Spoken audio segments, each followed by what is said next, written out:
Hello, welcome to another video. Today, as you can tell from the thumbnail and the title, it is time for my April wrap-up.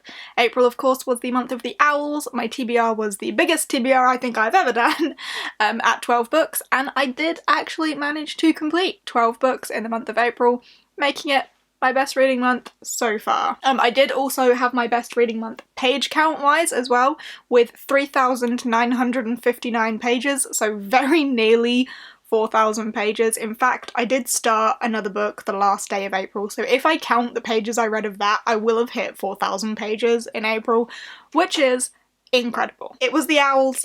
I passed all 12 of my owls. I was going for the healer career, but I like to overachieve, so I wanted to complete all 12 of them. So if I do change my mind career-wise for the newts, that's an option because I have all 12, but I think I am going to stick with healer. 12 books. Unfortunately, I did not read any 5-star reads this month, which is a bit disappointing. So good quantity-wise, perhaps not so great quality-wise, but there are a few 4 stars and a few that I did really enjoy, just not quite hitting that 5-star mark. But yeah, we have 12 books to go through, so we should probably get on that pretty quickly. As it's been a busy month reading wise and none of them were 5 stars, there may be things that I forget. None of these books will have like stuck with me entirely, but I'm gonna do my best, so let's get started.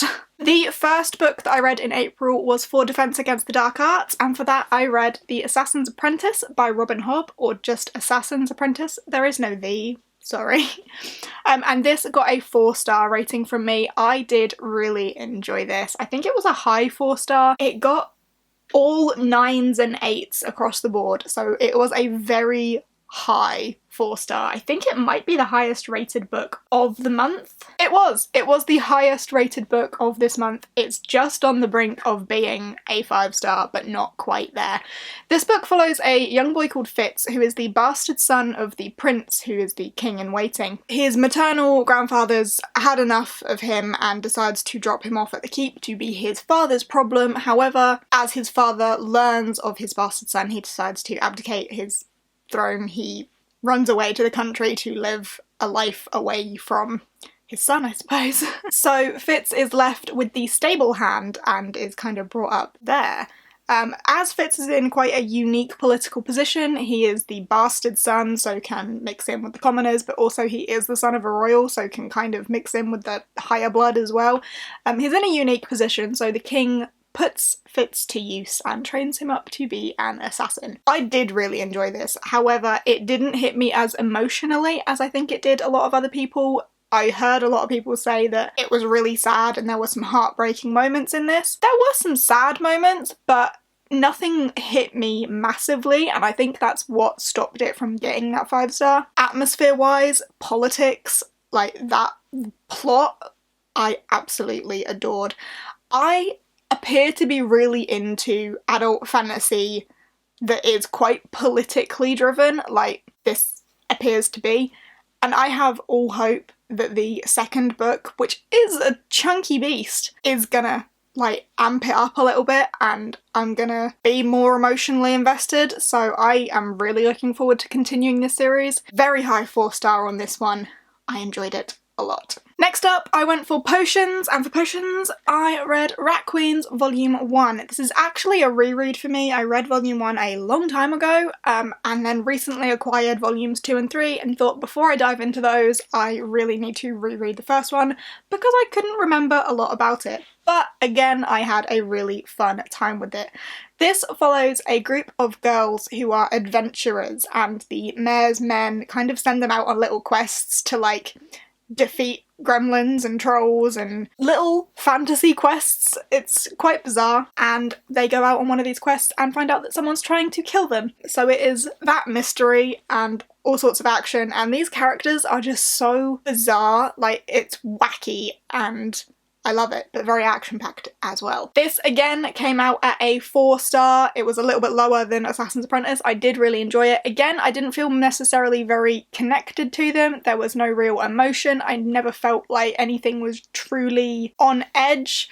But I did have a really fun time with it, so enjoyment was pretty high on this one. So yeah, 4 stars for this, and potions complete. Next up I went for Ancient Runes, and for that I read The Hearts We Sold by Emily Lloyd-Jones. This one really took me by surprise.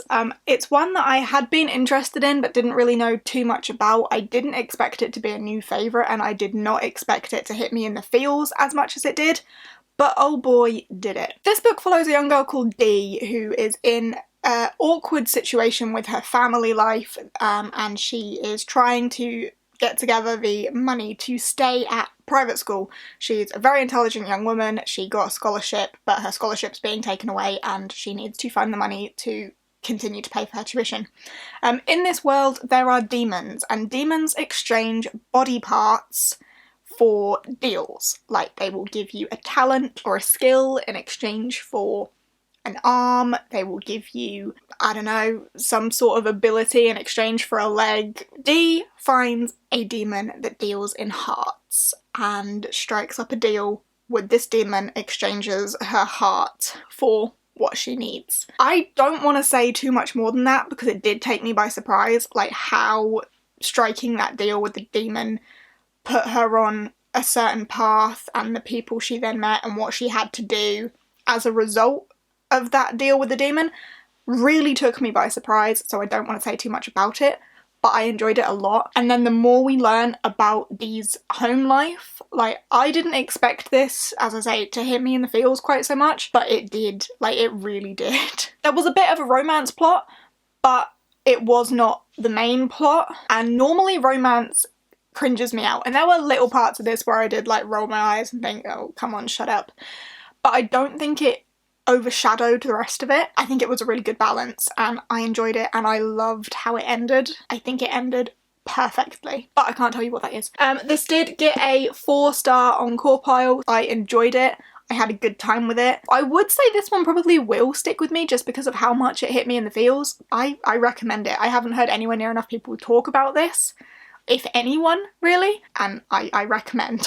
Next up I went for Muggle Studies, and for that I read Giant Days Volume 9. I read an e-copy of this, I don't own any of them, and that got 4 stars. I'm pretty sure all of Giant Days for me have had 4 stars. It's about these 3 girls who are at university. It's very slice of life, just following what they get up to, bit of fun, bit of, you know, life. And it is just fun and non-committal and a bit of a break, and I think that's why I enjoy Giant Days, because contemporary really is not normally my thing, but for some reason in this like comic format where it's just quick and easy and fun and colourful and happy, it's just a nice break, and that's why I enjoy Giant Days. Like, I cannot differentiate between the volumes at this point because it does all kind of just blend together. It is one continuous story following them through their life at university. I think they're just heading into 3rd year at this point, so it does all kind of jumble together, and from my memory of it, like, each volume doesn't seem to have an individual story to it. It is just one ongoing saga of their life, and I enjoy it. It is a nice break, but also being like fun and quick, and that's what I like about it. Next up, I tackled Charms, and for that I read Ashe Princess by Laura Sebastian, and this is the lowest rated book that I read this month. This came out at a 2-star. I started reading this a long time ago and got about halfway through it and then stopped because I can't remember why. It wasn't that I wasn't enjoying it.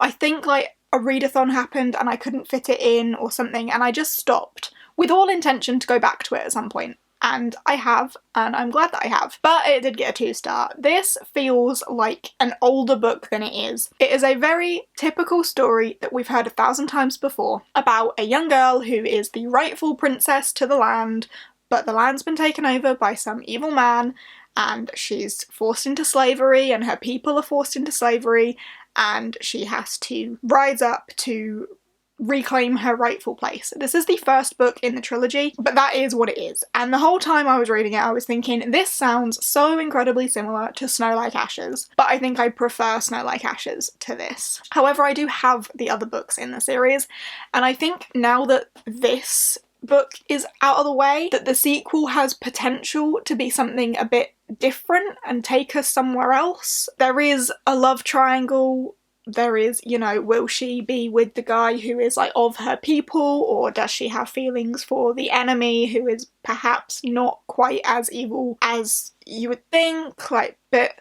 blurry lines. Again, very similar to Snow Like Ashes. So I feel like this should have been written a long time ago. When was this? Like a 2017 release, I want to say? 2018. This is a 2018 release. And it feels very 2012.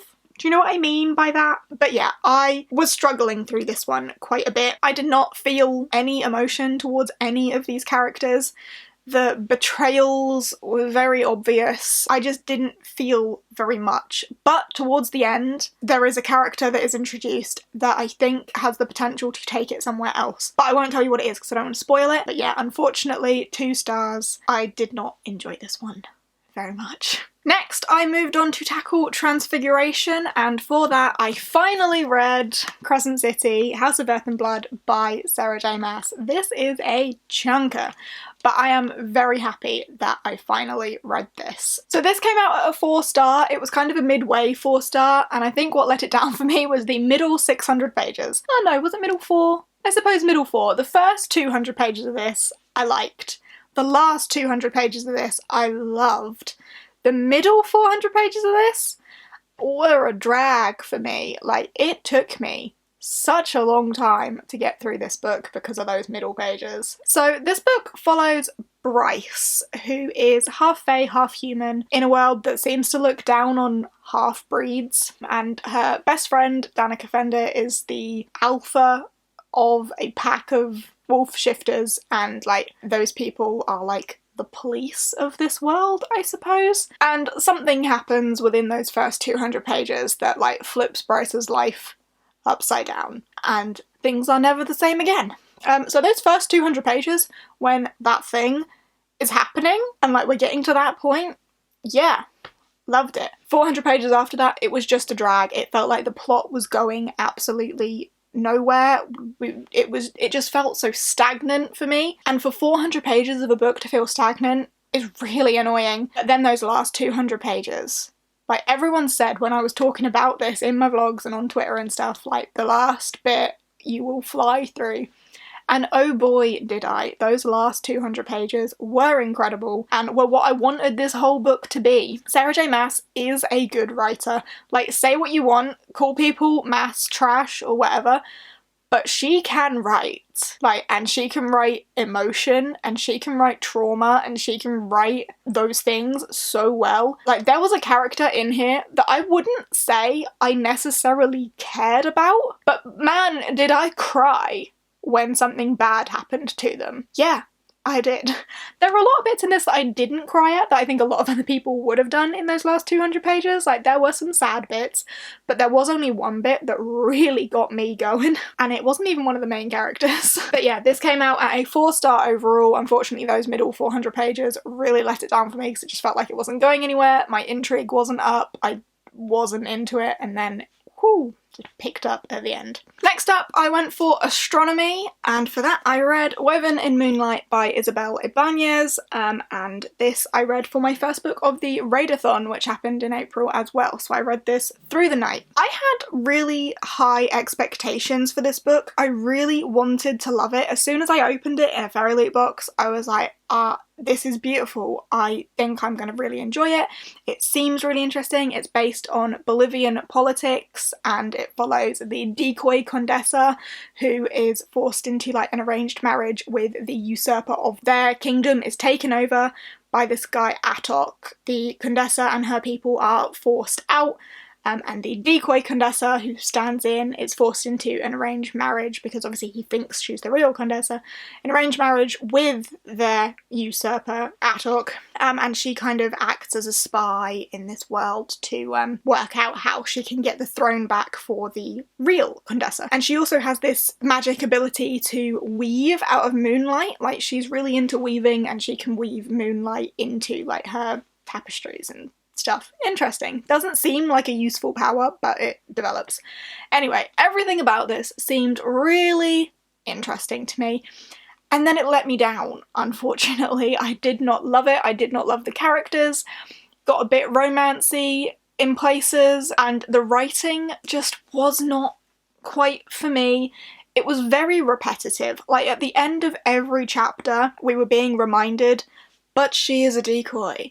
Remember, she is a decoy. They do not know she is a decoy. She must remember she is a decoy. She is a fake. She is not the real Condessa. It's like, we know this. This is the point of this book. We are aware. Stop telling us. And that just got on my nerves. I didn't enjoy it as much as I wanted to. I didn't care about the characters very much. There was none that I really liked. It was very average. Like, they were okay. I didn't hate them, but I didn't feel for them. And like the same with the plot. Like, it was okay. I was there. I was curious enough, but I wasn't like totally gripped. And I mean, I did read it in one night. I think it took me like 8 hours. I literally read it through the night, but I think that's only because of Readathon. Like, otherwise it didn't like pique my interest enough for me to be that hooked, I don't think. So unfortunately, this one came out at a 3-star, which is not bad. I'm not saying it's bad. Like, that concept is still interesting to me, and the politics are still interesting to me. I just didn't love it as much as I wanted to, and I suppose I'm coming across more negative about it because I had really high hopes, and 3 stars does not hit the high hopes that I had. Next, I went for Care of Magical Creatures, and for that I read The Wizards of Once by Cressida Cowell. This was our middle grade monthly book for April, so there is a whole live show on this on my channel that obviously me and Gavin were in. I will link it somewhere for you if you want our full, in-depth, slightly tipsy thoughts on this. We were both having a little drink and were talking about this one for a long time in some depth, so I will link that for you. But this, unfortunately, came out at a 3-star as well for me. I read this physically alongside the audiobook, which I think is the only correct way to do this, because it's such an immersive experience that way. The audiobook is narrated by David Tennant, and if we're rating just his performance of the audiobook alone, 5 stars, because that's fantastic. And then throughout the book, there are illustrations and like pages of a different book and all sorts in there. So like, you need to visually see it as well as listen to David Tennant's narration, and I think that just gives you the full package. But I'm not rating the performance, I'm rating the book, which unfortunately did not hook me. It was a bit too wacky and nonsensical for me, and that's not normally something I dislike. If there's a point to it, or like if it makes sense, and it just didn't. Like, for the first half of this book, I was so incredibly confused to the point where I thought, like, did I fall asleep? Like, have I gone crazy? What is happening? I'm so lost. And the plot definitely did make more sense after that, and it did kind of come together. But I was just so out of what was happening and did not feel in this story at all. This book follows Zar, who is the son of the wizard king, so I suppose he's a wizard prince. And then we follow the daughter of the warrior queen, Wish, who is a warrior princess. And in this world, wizards and warriors are enemies. They hate each other. They want to see an end to each other. But Zar and Wish end up meeting in the forest and stumble across, I suppose, a common enemy and get themselves wrapped up in something together that they have to put an end to together. So they have to work together and discover that maybe each other are not as evil as the other thinks. So I like the messages of that, and like coming together and seeing your enemy from a different side, whatever. But it was just a bit too nonsensical. Neither of those main characters were necessarily likeable to me. Wish was perhaps more likeable than Zar. Zar was a bit into himself, and I think that is his character trait. Like, he wants to be the best, he wants to see himself as all-powerful, and it is his fatal flaw as well. So it makes sense to have that, but it just wasn't for me. And I can completely see how this book is fantastic for children, like its intended audience, I can totally see. But for me, personally, it just was not quite my taste, my style. I didn't like it as much, unfortunately. So it came out at a 3-star, which is by no means bad. Again, It's just not quite my taste. The writing wasn't quite to my palate, I suppose. But yeah, came out at 3 stars. As I say though, there is a whole live show for Middle Grade Monthly for this if you want to check that out, and also it was part of my readathon that I did, so more thoughts in that vlog. Next up, I went for Herbology, and for that I read The Mask of Arabella by Anna Horton. This was the last book that I managed to read for the readathon, so again, more thoughts in that vlog on this one. But this one follows a young girl called Arabella who is being bullied a little bit by this mean boy just because she's a girl, really. And she discovers that when she is angry, she has the ability to shoot fire from her fingers, which sounds really interesting. She is then swept up kind of by this secret society of mask-wearing superheroes. They are like the superheroes of Venice, because it is set in Venice, and she is taken back to their secret hideout and trained, I suppose, in how to master her flamey fingers and what she has to do to control it. However, this again did not meet my expectations. I really wanted to love this. I thought this had such incredible potential to be like a Venetian superhero story, but the atmosphere did not come through on this for me, unfortunately.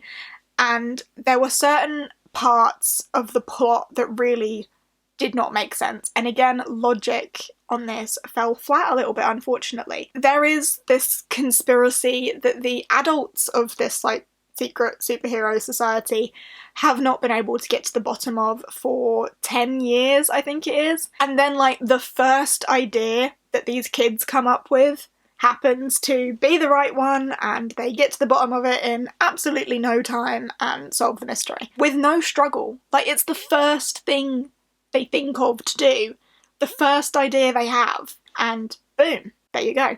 And I didn't like that. It was too easy for them. Part of it was convenience, and like I get that part, like who Arabella is. I don't want to say too much because spoilers. But the convenience of who Arabella is, that didn't wind me up so much as the fact that these kids just, first idea they had, yeah, that's the one, get to the bottom of it really quickly. So yeah, that just fell flat for me. Like, there wasn't enough of the story. It was too easy, unfortunately. But I did like Arabella. I didn't hate the characters. I think the powers were really unique. It was an interesting concept, and I loved the secret society aspect of it as well, like how she was whisked away to this place that like normal people couldn't see, only the superheroes could see it and access it. Like, that was really interesting, and like the different kids' powers and even the adults' powers was really interesting, and the different characters in the secret society, I really liked all of that. It's just the plot that fell for me on this, and the atmosphere. It did have some creepy vibes though, like there was some creepy bits in it, but unfortunately, yeah, 3 stars, which again, by no means bad, just I had high expectations for this one, and I'm bitter that it didn't meet them. Next up, I went for History of Magic, and for that I read the first book in the Earthsea Quartet by Ursula K. Le Guin. The first one is A Wizard of Earthsea. This book follows a young boy called Ged, or Jed, I don't know, who has some sort of affinity for magic, and he is discovered by a powerful mage and whisked away to a magic school to hone his power, learn how to use it, and become the most powerful mage ever. So this book is only like 160 pages, and a lot happens in not a lot of time, but at the same time, the time span that this book covers is a lot of time for not a lot of pages.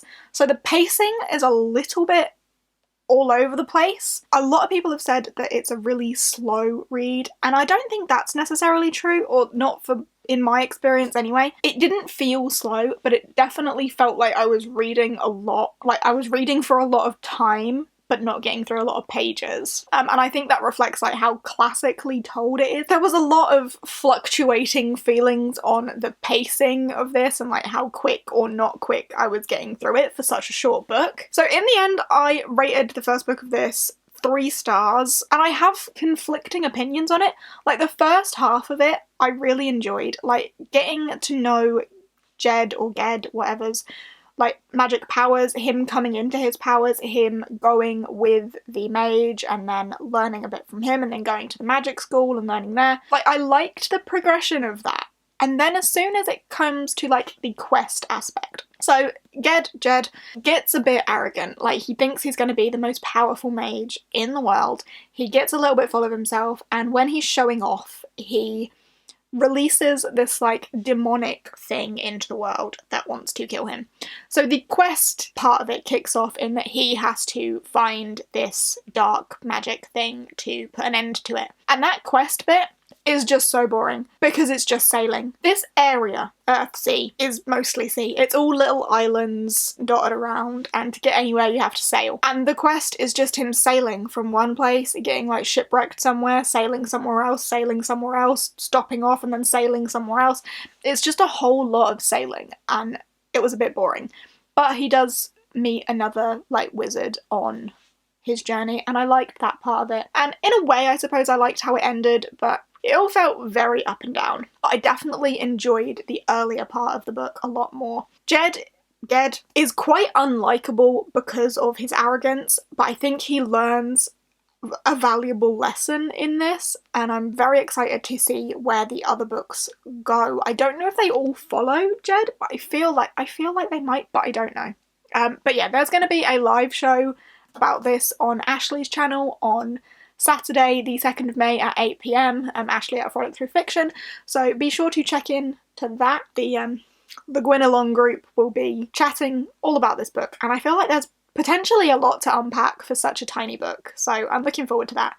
But yeah, 3 stars from me on this one. Next up, I tackled Arithmancy, and originally for this I was going to read The History of Bees. However, I swapped it out because it was not an essential read, and I swapped it out for Giant Days Volume 10, and I have exactly the same feelings about Volume 10 as I did Volume 9, and again, it got the same rating, the same 4 stars, literally the exact same thing on Corpile, and I've already said everything I have to say about it. Slice of life, fun, breaks it up, quick to get through, just a bit of fun, and I cannot differentiate between the volumes, so I cannot remember what this volume is about in comparison with Volume 9, but it's fun, it's easy, it's simple, it's a bit of brightness to get through and to break things up. So Giant Days Volume 10 got a 4 star.